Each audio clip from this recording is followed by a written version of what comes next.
Needs to fix Down. that. Oops. Let me run It's that. 8 a.m. still. Since my trusty. You're right. So, Recording in progress. good morning. This is the Rice Creek Board of Managers regular agenda meeting. It's March 13th, 2024, 9 a.m. We are in the Shoreview City Hall Council Chambers. Roll call, we're all present today. Thank you for that. And setting the agenda. Nick, you have an addition to the agenda? Yes, Manager Bradley, Board of Managers, we would like to add a new action item 3. This is the Houston Engineering Task Order additional services request.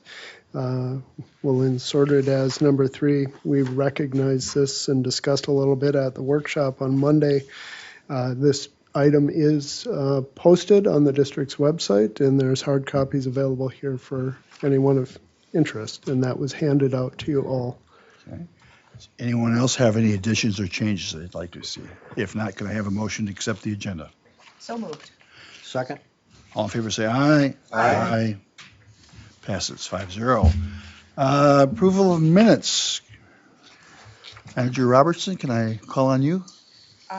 Yes, you may absolutely do that. I would move that we approve the minutes from the February 28, 2024 regular meeting. Second that. Any discussion? All in favor, say aye. Aye. Any opposed? None. Passes. Okay, that takes us all the way up to Patrick. Good morning, President Bradley. Yes, staff have one permit application for your consideration, a MnDOT road project. Anyone have any questions of Patrick? If not, can I have a motion? I move that we approve the consent agenda as outlined in the table of contents in accordance with RCWD District Engineer's finding and recommendation, and that permit is number 24006, dated March 5th, 2024. Second. Any discussion? Hearing none, all in favor say aye. Aye. No. So that, rolling right along, Molly Nelson's here to talk to us about the cost share application. All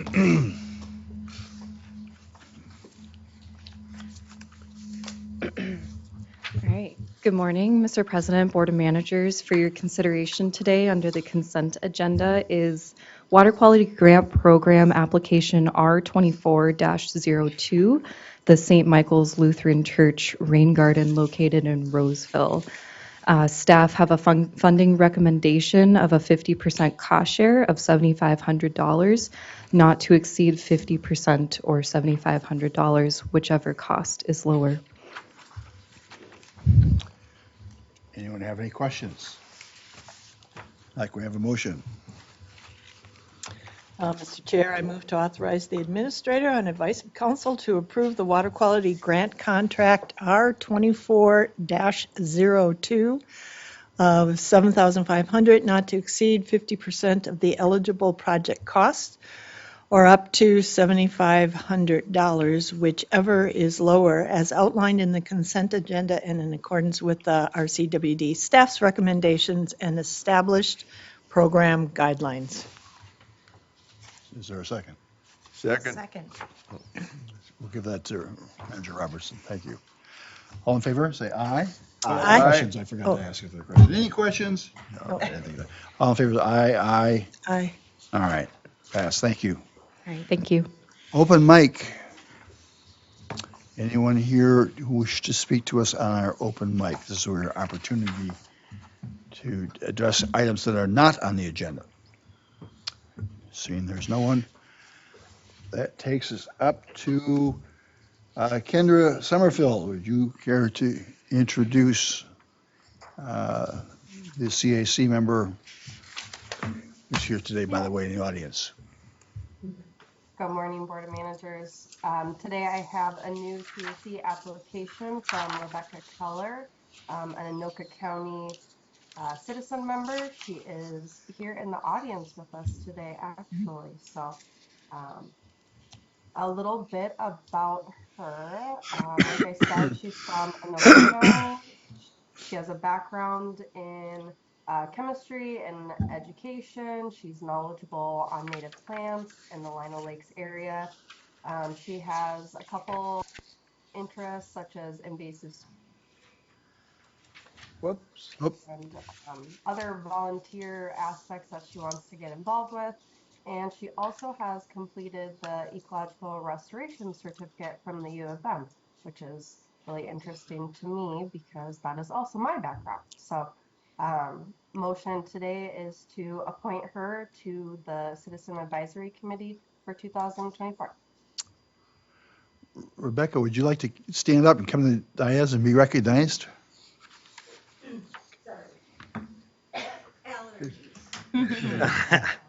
Oh, yeah, we had a tall person before you. Yeah, yeah, I experience that a lot. I taught chemistry for international baccalaureate chemistry for about 15 years in St. Paul. And during that time, my students we always had a discussion on global warming and things like that so that they could argue with each other. It was really fun. Oh, am I supposed to do that? That's okay. Oh. There you go. I was gonna go like, yeah, okay. And so after that, then I worked at Infinite Campus, which some of you are familiar with because your children or grandchildren have experienced Infinite Campus. And then after that, then I retired for real. And I've always been interested in trying to understand native plants and how native plants interact with the rest of the environment. And so then when I saw that course at the University of Minnesota, I went, oh, that fits my background, that fits my interest, and so I did that. Do you have any questions? Do you have any questions? I would certainly want to thank you for joining us. You can see with the one exception of Commissioner Robinson, we're all retired. So this is a good retirement gig. So Sounds like it. yeah, so we appreciate that. So we have a motion. Can I have I'll move that we appoint Rebecca Keller for membership on the district's 2024 Citizen Advisory Committee. I would second that. Any discussion? Of course not. All in favor say aye. Aye. Welcome aboard. Congratulations. Tough crowd. Mr. Chair, Yes. I would just point out that several of us started our career with Rice Creek Watershed District as Citizens Advisory Committee members. So you've been informed. You don't want to scare her away, please. No. And we as a board certainly appreciate the work that the CAC does to present grant proposals and other items to us. So thank you. All right, thank you. That brings us then to Ashley. Item 2, the Jason LLC partial payment request number 4.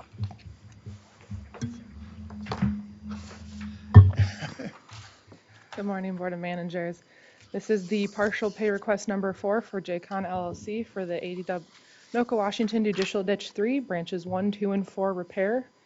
The project is considered substantially complete. They are requesting payment of $42,869.94. We do anticipate 2 additional payments, one more partial and then a final payment. That is subject to change, but that's what we're anticipating currently. They've completed excavations, most spoil management, as well as all crossing side inlet pipes. We're just on the punch list items of seeding and final grading and stabilization. With that, I'll take any questions. Just a general question. You don't see any more problems? I mean, you're at a point now where you're past that. Yeah, the only thing that might impact anything would be weather. If we get a lot of rain and it saturates the spoils and they can't dry out, it'll be difficult to complete final grading and stabilization with the seeding on that. Oftentimes they're using some form of equipment to seed.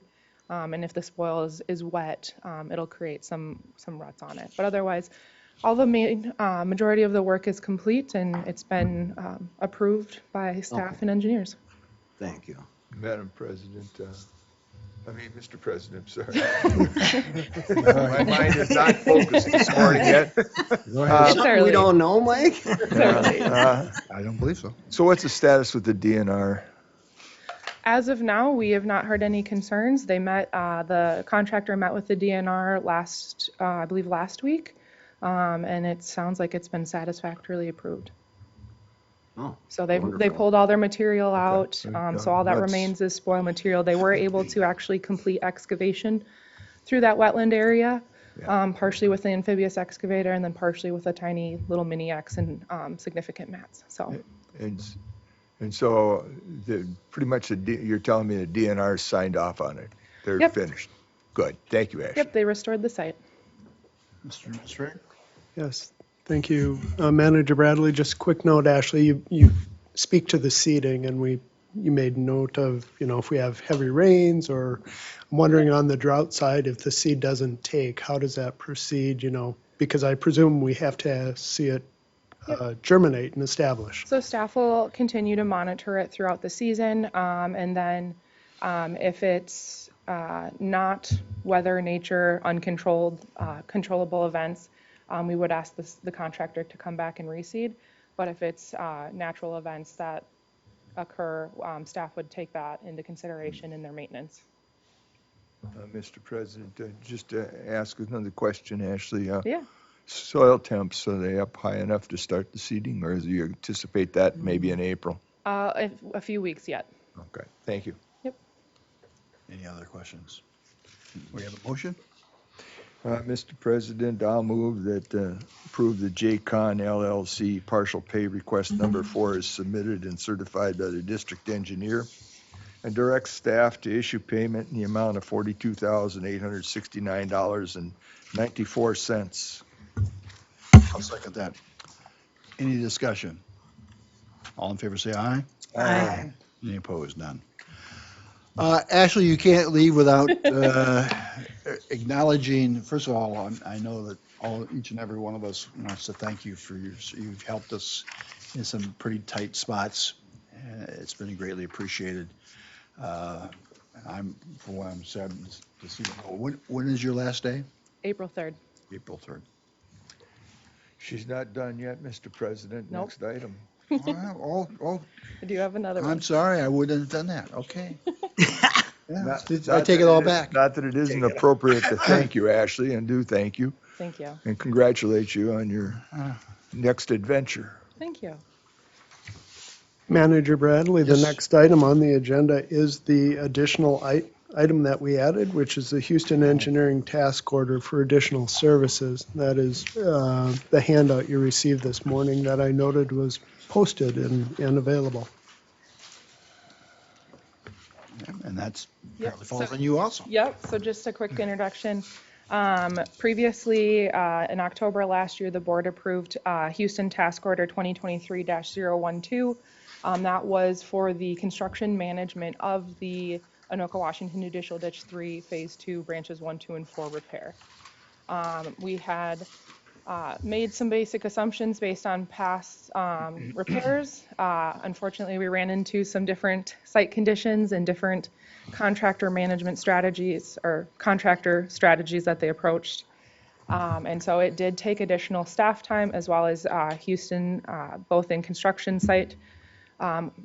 oversight as well as engineering review.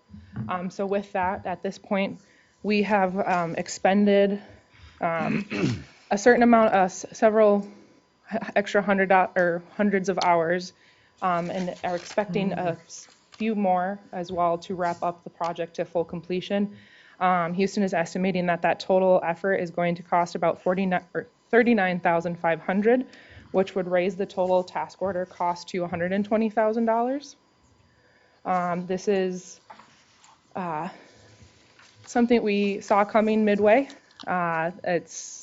Was a little bit different approach than we've seen other projects take. And so that with site conditions, we did have some pretty wonky weather when they first started up, as well as throughout the winter with mild conditions. So with that, I'll take any questions. Marcy? Mr. Chair.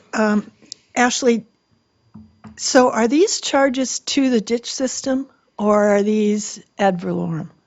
It is all ad valorem. Ad valorem. The whole JD3 is considered a main trunk conveyance system. Okay. And in the watershed management plan, main trunk conveyance systems are funded ad valorem.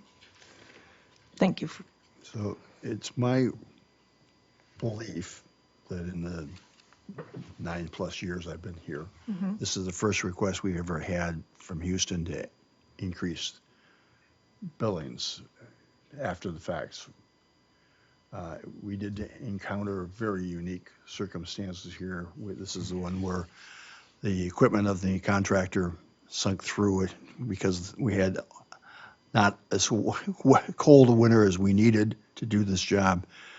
Unexpected. I understand that this is also probably the first time this particular team of people working for JAGON had done this, and they ran into issues that they needed assistance on, and that's why we have assistance available to us. So I, for one, am okay with this. So, Mr. President, I'm not so okay with this at this moment. In fact, I'm a no right at the moment. I'm going to tell you why. First of all, I don't think the circumstances were that unique. I think having to know your ground is a part of the game. I think the engineers have a responsibility here to do that. This is the second one that's fallen through in a year, actually, and we had one last summer too. And if we're going to pay the engineers, maybe the contractor wants to have a little bonus money to it. I'd also remember that, I know none of you were here, but I was here for the situation on JD2 in the audience, not on the board. And I remember quite well that the contractors at that time had put in 2 culverts that were just outrageously out of line.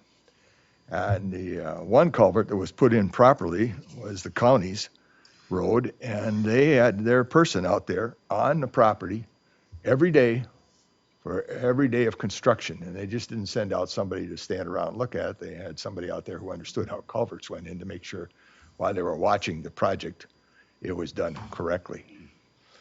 And at that time, the engineering firm ate quite a bit of the costs because they had some responsibility in it. And I think that in this instance, when you have a problem like that, there's some things in unique weather, you say, well, then you start going out there and checking to make sure you know what the situation is before you let loose. And you're out there every day on the property to see what's going on, either the staff or that. And we're going to eat some costs in just staff time alone that are not included in this $39,500. So that's my position on it. I'm open for more discussion. Listen. Well, I agree in part with what Manager Waller said, but I think it's more picking the right contractor. The contractors I talked to said, and I'm hearing it secondhand, but they said they slipped off a mat. I mean, it really wasn't the conditions that caused the problem. It was the contractor, in my opinion. So I don't know how we solve it here, but with this, but I believe the contractor was the problem. So we need to look at Mr. President, picking our contractors. I don't have any issue with what your position is there. I would say that picking the contractors and knowing your contractors, that's part of the engineer's duty. They look at the contracts and they take a look at what's involved and the experience on it. And if you remember earlier in the workshop when we were discussing the issue about having our own equipment and our own people, well, one of the big reasons was to have all this list of contractors was you were going to have people that knew what you were doing and what's going on and that kind of thing. So I still think, I don't disagree with you, the contractor has some responsibility in it. I believe that the contractor comes in and says, this cost us more, we want to have a bigger piece of paycheck, and you've paid Houston more, then you've set the precedent to pay the contractor more. Nick? Yes, Manager Bradley, Board of Managers, just for clarification, maybe from Ashley and Chris here, the additional services that's under consideration by the board is not only originating under the challenges that the contractor had in the marsh, in the public waters wetland, and getting the machinery stuck. There's other things in play there beyond that. Could I ask one of them to clarify that? Certainly. So to elaborate, I had mentioned previously that they had taken some unorthodox approaches to completing this repair. That included poor communication, so that staff were unaware when they were actually working. We found out secondhand several times, as well as it required several change orders because of the approach that was taken. The staff and the engineer cannot determine construction means for how they complete the work. We have worked with this company before. They have completed ditch repairs successfully without concern. This situation was different. They approached it differently. They took different avenues to complete the work. It did require additional time, both on oversight and from staff. As Manager Waller noted, that cost is being eaten internally with the district. So it is nothing that could have been prevented on the front end. It is, to some extent, a reaction to how the contractor approached the work on this project. Manager Bradley, if I could follow up, please. Thank you. What I heard Ashley say is that the methods that the contractor undertakes, we do not prescribe those. It's on them. We can do the work, and they tell us how they're going to do it, and also that the staff or their changeover in employees and that sort of thing is beyond our control. And so good personalities, bad personalities, whatever the situation, or their ability to communicate effectively with us is a little bit beyond our control. Thank you. So we've got Lewis Smith on the line here. Lewis, you available to comment here on the importance of not over directing contractors so they don't become employees? Yes, Mr. President, managers, the fundamental principle here is that we want an arm's length distance in the contract with a construction firm so that the liability for selection of means and methods lies with the contractor. That's really standard construction contract principle. Mr. Chair, can I just clarify? What we did in our last motion was pay the contractor. Mm-hmm. Yes. Yes. And now we're talking about for the same work or the same portion of the activities to pay the engineer. But they're slightly different because we're paying the contractor what was under the existing contract. This is asking for a change in the work order because the work changed.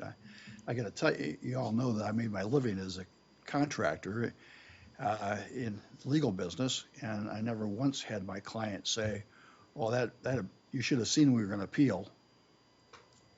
And you know, when I do work beyond what was anticipated, because circumstances change, like an appeal or change or legal challenge, I always got paid. I mean, that's not the contractor's risk. That's the employer, us, risk. So, Mr. President, we've already paid the contractor, the engineer, and his task order. He's now asking for an additional payment after the fact. So I say we paid. He made an estimate that was wrong. In his point of view, cost him more hours. We're not necessarily obligated to have to reimburse him for his mistake. So just a clarification, we budgeted significant hours of construction oversight to be out there or to have the engineer on site looking and overseeing the work. We noticed that there was concerns with the work being performed. And staff noted and requested that we have additional on-site coverage because we wanted to ensure that this work was completed as accurately as possible and not having to worry about additional costs with the contractor of having to come back and redo work, because that would cost significantly more. So staff requested that we have the engineer on site because staff capacity, we needed to have a little bit extra with that engineering with Houston on site to actually do that oversight. We had someone on site for a significant amount of times more than we do in other projects, and that was due to, again, the contractor specifically. one thing I would say here, there was a lot of red flags before we picked this contractor, and I know we picked them, but we did it on advice from our engineer. And And there staff. are a lot of red flags, and I'm not picking on Houston. I don't mean it that It way. was a but- staff recommendation. That wasn't- Staff work with this contractor every year. And you were happy, you were excited to work They with have them suc- this time. They have successful, we had our own, we are familiar with the contracting firm.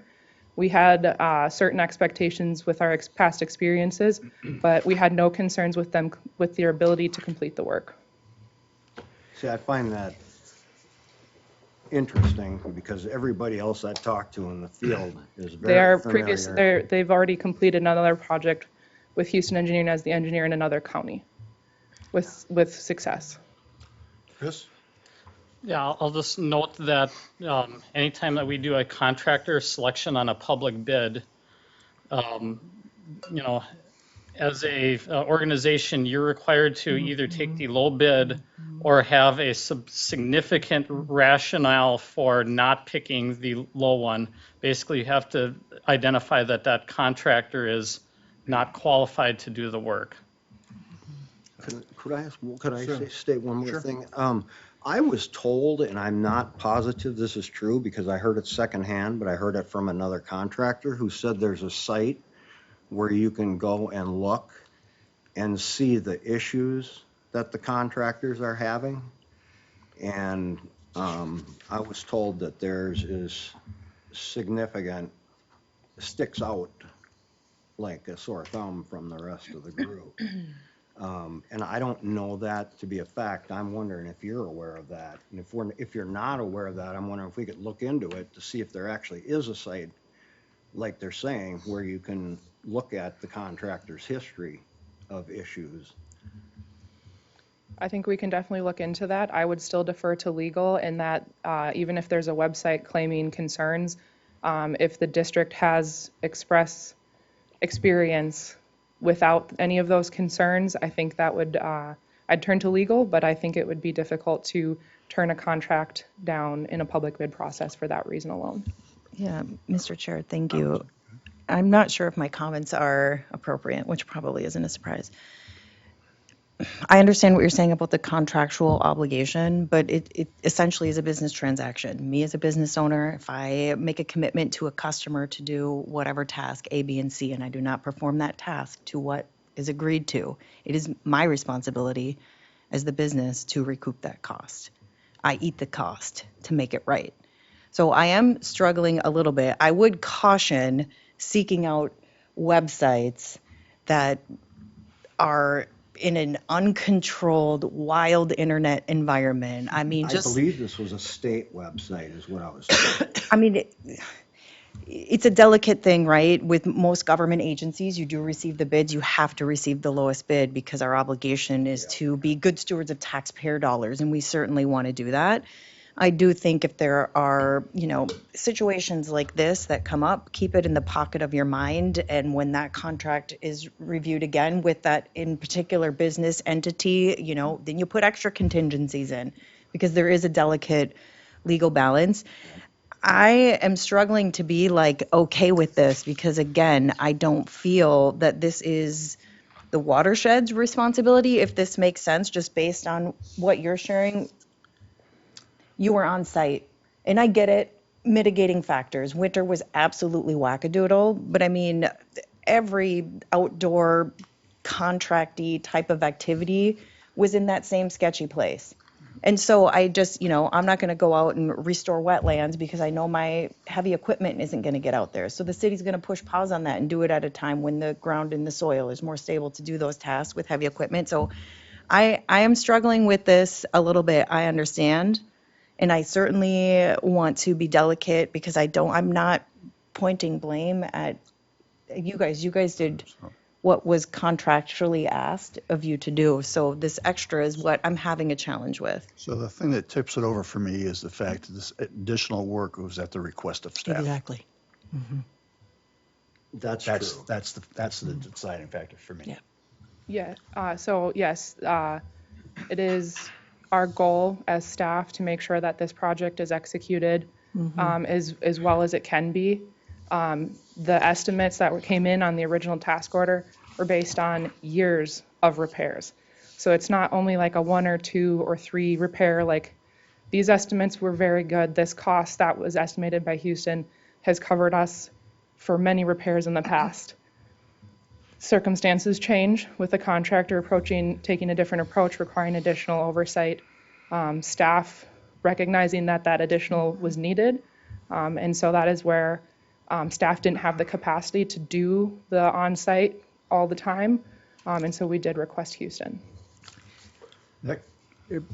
Thank you, Manager Bradley, Board of Managers. Two thoughts. Maybe Ashley can confirm. My understanding is that a good deal of this was citizen concerns that were coming as well up, some of which also included public safety. I think there was an issue with proper posting of a trail, et cetera.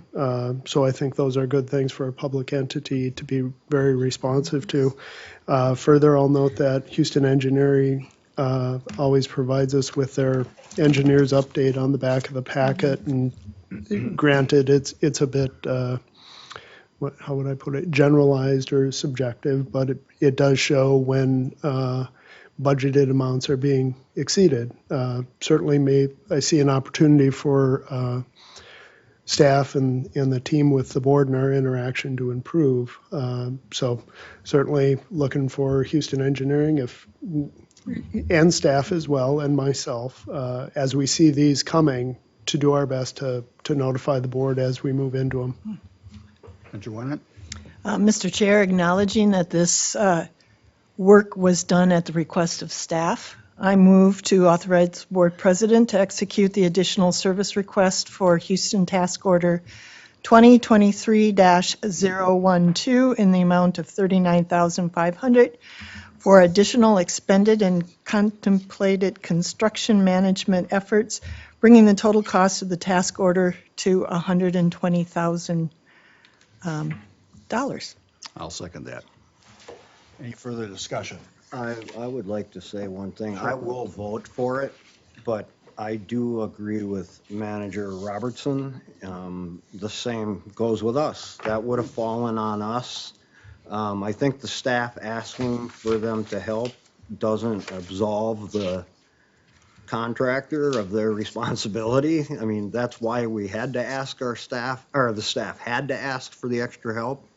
I think we just need to learn from it. And as Manager Robertson said, if we know there's something like this, and if we have to take a low bid, we best put stuff in it that covers us. Mr. President, I will be a no vote on this issue. If the staff asks for it, well, and that's tells me that the staff is part of the problem too. I'm not, like I say, this sets a precedent. We're eating the cost for the staff, and I think we ought to share the eating of the cost across the board. And so when the contractor comes here to ask for extra money for all this extra work, and just want to remind you that your no vote for the contractor isn't going to be, as Other consequences. I don't see how that isn't Other fairness consequences across the board. This is what you have to do. When you have unusual circumstances and you do not treat your contractor fairly, you can expect higher expenses in future contracts. Go ahead. That, maybe so. That's the way it's supposed to work, though. Go ahead, Nick. Yep. Thank you, Manager Bradley, Board of Managers. Point of clarification, my understanding is that contractor did come to us for additional cost because of the site conditions were different than initially thought, with some alternative equipment to be successful beyond the normal means, and we did approve that for them. Is that correct, Ashley? Correct. So, And we approved it, Mr. President, in advance. all in favor say aye. Aye. Aye. All opposed? No. No. Passes 3-2. Next item. register. Check register? Yes. Mr. Chair, I move that we approve the check register dated March 13th, 2024, in the amount of $121,304.20, prepared by Redpath and Company. I'll second that. Any discussion, questions? All in favor say aye. Aye. Aye. No opposed. Houston, your monthly report. Any questions of Houston with regard to that? Hearing none. Nick? Manager Bradley, Chris, I'll put you in the hot spot. Maybe based on our discussion, I do notice that the boundary petition assistance were above completed work in cost. And I imagine these two bar graphs, again, which are a bit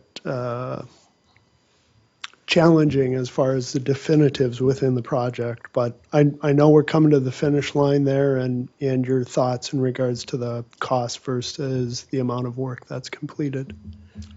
On which one now?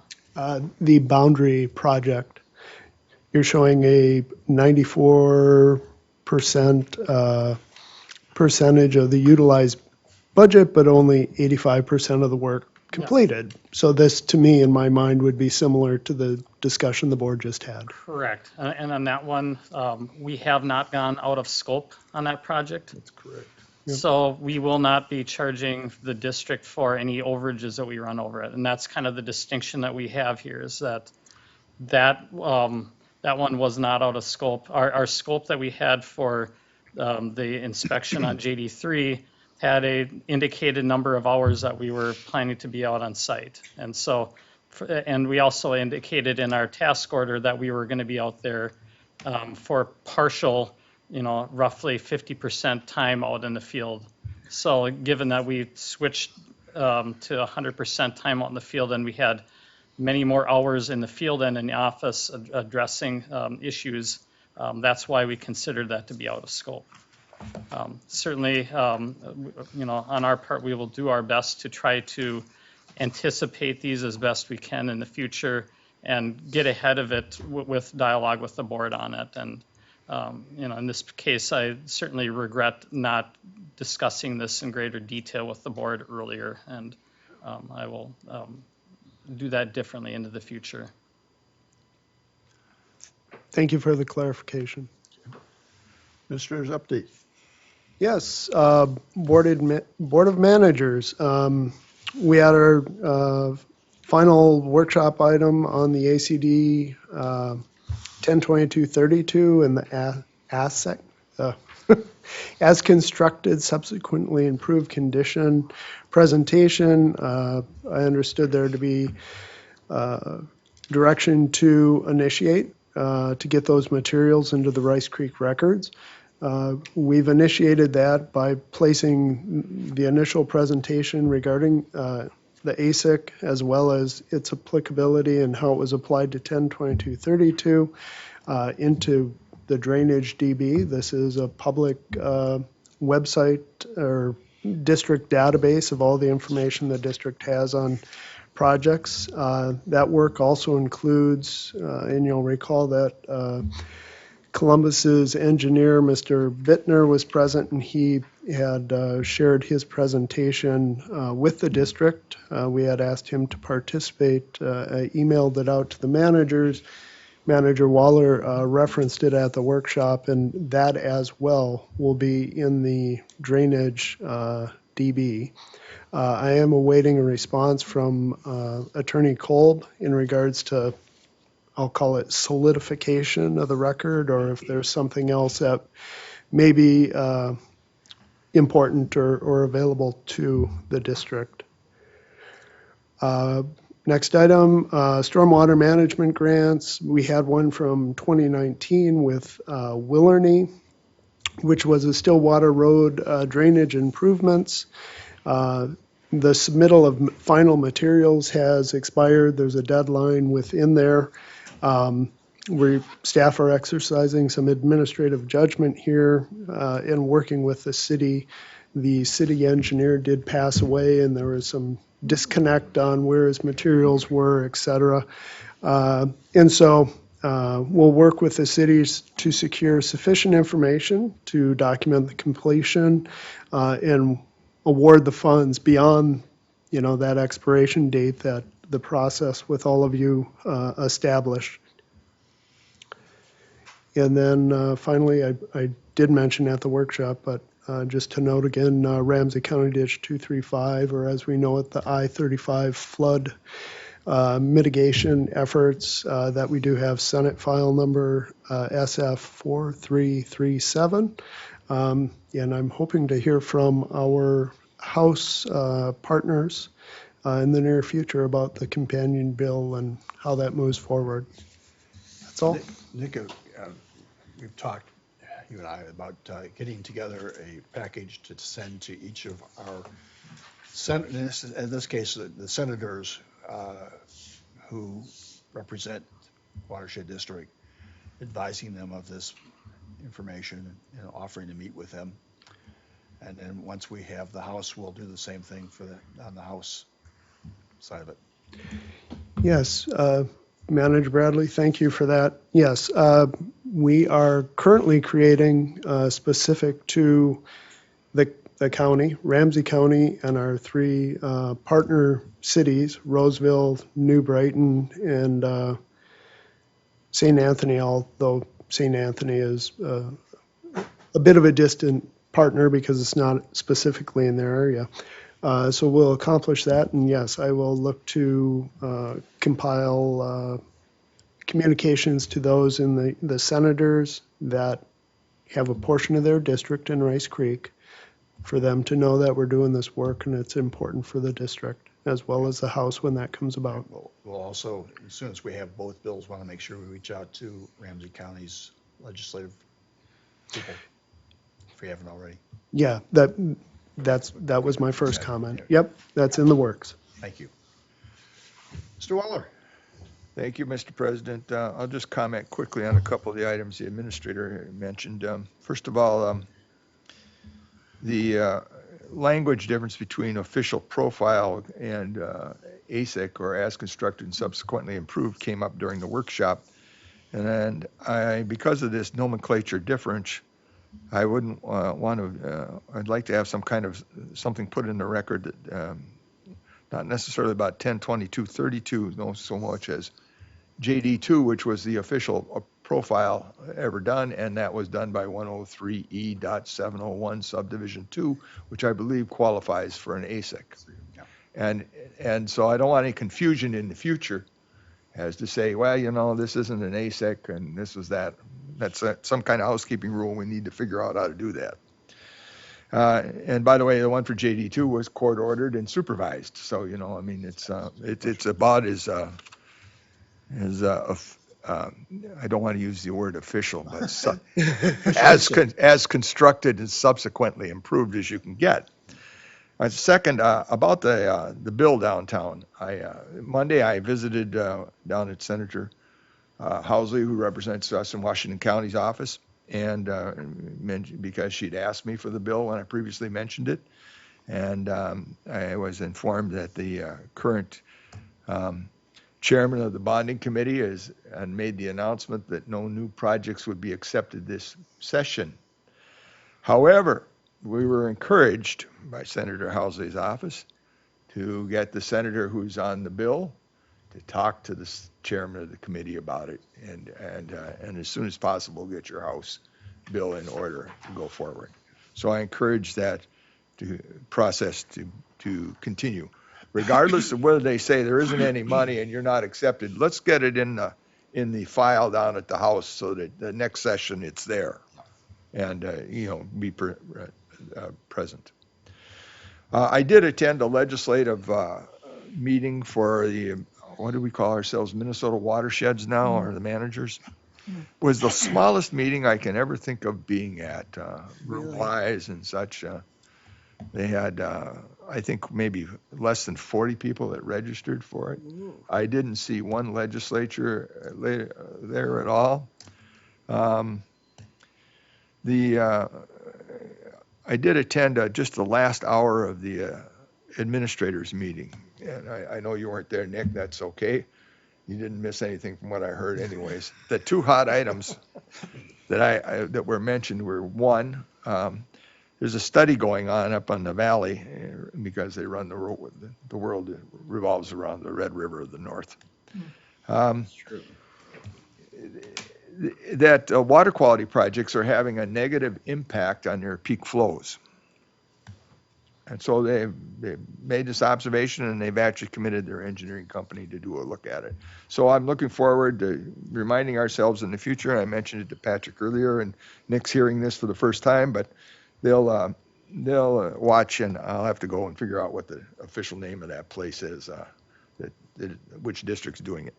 The second, but the most hottest item I got the impression for the administrators was that the HR issues and that salary survey, and they're upset about having to do HR work themselves for their employees, and they're also upset about trying to manage their managers over this issue.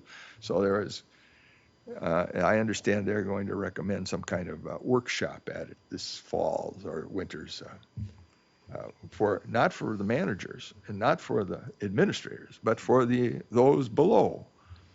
Anyways, just my point is that it was a hot item. So we're not the only ones after last meeting. This is going on quite a bit. And finally, I did attend the board of executive board meeting, and there was a decision made not to hold the annual meeting in Alexandria any longer. They're going to go to a facility in Nisswa, at least to start with, and some talk about later maybe moving to St. Cloud, a more centrally, easier location to travel to, depending on the size of the facility that's available. So we'll be going to Nisswa this fall, and I've forgotten the name of the organization or the hotel we're going to, but it was Breezy Point? No, it wasn't Breezy Point. Reagan's? For the life of me, I don't remember. Just keep guessing. I'm not. Just keep guessing. Pick one. Yeah, throw more out there. It's a one that they said is big enough to handle it, and of course it's gotten to be a big deal. The reason for leaving Alexandria was Alexandria had some problems with heat in the rooms and other issues, and It's an old facility. and they were asked to do some updating, and they told them no, and so they said, well, we'll move on. That's the biggest issue I think that was before their board at the time, and other than that, I want to thank the administrator for taking the extra time with Willerny due to their problems with the loss of their engineer. It's most appreciative. I'm certain they do. I had a conversation with the mayor a couple of weeks ago after we passed that. She was just delighted. I mean, it's the first time they've gotten something, I think, or well, and they are small, and so that, just she was tickled.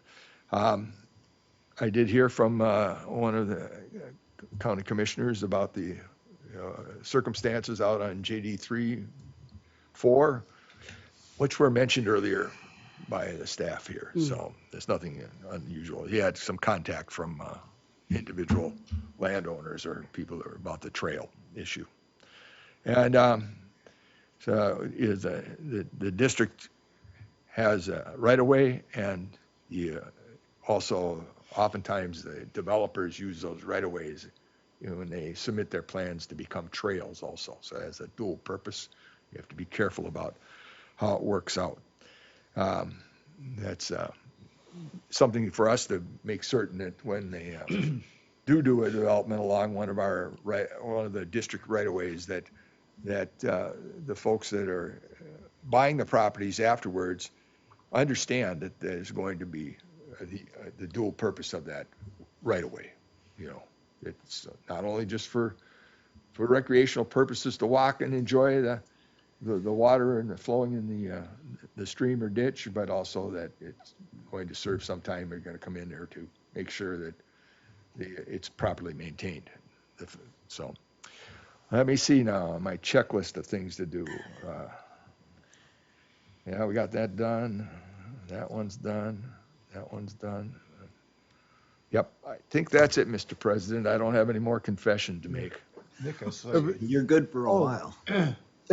Thanks, Manager Bradley. I'm just going to note what I just heard was, when they place a trail in our right-of-way for maintenance, somewhat of a, I'll say, indemnification when the excavator comes through and unfortunately the surface is damaged or what have you.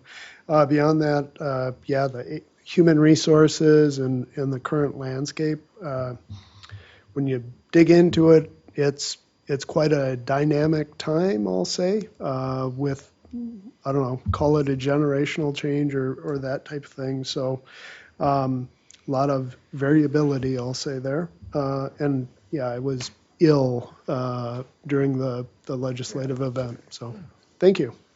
Mr. President, Got you feeling better, I hope. just, Yeah, yep. just to add one other thing, I have heard mentioned from my county commissioners, Mhm.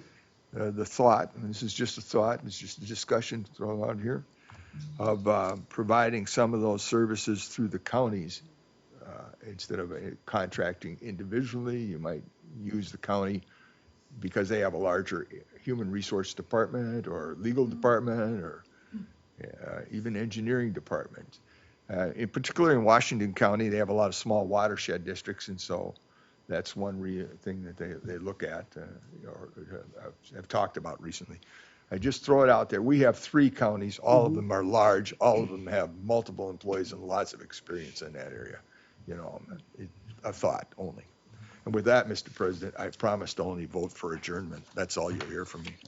My goodness. No. You want it? Yes, thank you, Mr. Chair.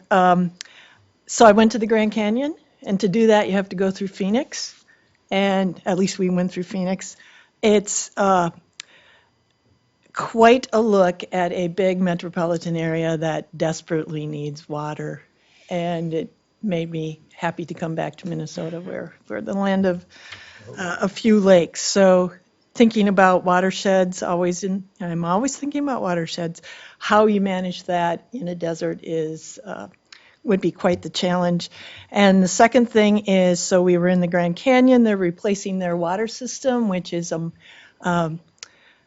a pipe that's going to go a mile into the canyon to get water from the Colorado River. And I do have a picture of the workers that are rappelling down the side of the canyon to lay the pipe. So for those that would like to see that, I'd be happy to share it. Yes, so that's glad to be back home, and it was a wonderful trip. Thank you.